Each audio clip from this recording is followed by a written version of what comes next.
Another day, another vlog. Thank you Lord for this day. Kapag nga ganito yung niluto mo, sigurado ako may ulam ka na, may sawsawang ka pa.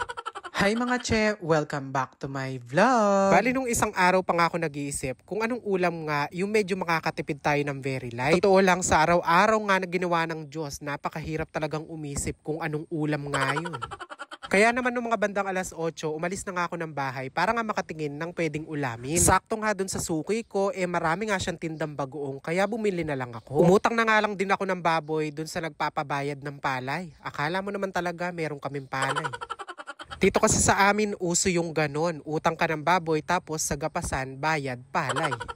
Bali 1 kilong baboy nga pala to, tapos pagdating ko agad ko nang hinugasan tapos pinakuluan para nga lumambot. Gusto ko nga sanang kunin yung baboy na may konting taba. Ang problema, late na nga akong dumating kaya yan na lang yung nakuha ko. Halos laman na siya. Pero migaga na ka, agyang puro yan laman yan sigurado. Magisan niya kay kami.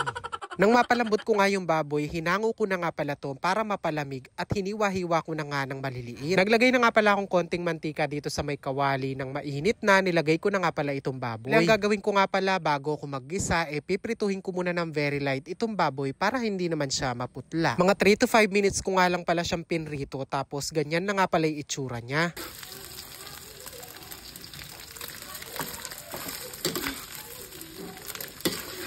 Bali na ma-achieve ko na nga yung kulay na gusto ko, hinango ko na din. Hindi ko nga pala ito pwedeng i-overcook kasi sigurado titigas at kukunat. Alam nyo naman, mahirap na. Reni makapustisong mamangan po, targudalang.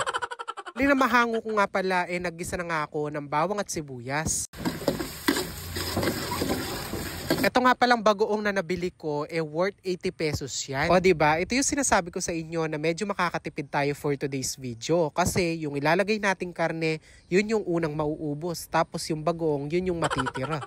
O nanuko pa kanyan. Mindset ba? Mindset. Pagkalagay nga nitong bagoong alamang, hahaluin lang natin ng hahaluin hanggang maluto. Make sure ko lang naluto na nga itong alamang bago ko nga nilagyan ng suka. Ang purpose naman ng paglalagay ng suka para mabawasan nga yung alat ng alamang. Pero kung man malat detang alamang yu, agyang na kayo maglagay aslam. Bali pagkalagay nga ng suka, hinayaan ko muna itong mag-evaporate ng konti at kapag ganyan na nga yung itsura, pwede ka na maglagay ng asukal. Sa paglalagay naman ng asukal, nasa sa inyo na yan, tansyahin nyo na lang. Kung gusto nyo papunta na sa dessert, maglagay ka metong kilo. Ay Rugo, sigurado ako nun. May sawsawang ka na, may ulam ka pa, meron ka pang dessert. Nung na-dissolve na nga yung asukal na nilagay ko, sinunod ko na nga din pala nilagay yung mga pork. Bali, tinikman ko na nga pala to at nung okay na, ayan, hinayaan ko lang siyang magmantika.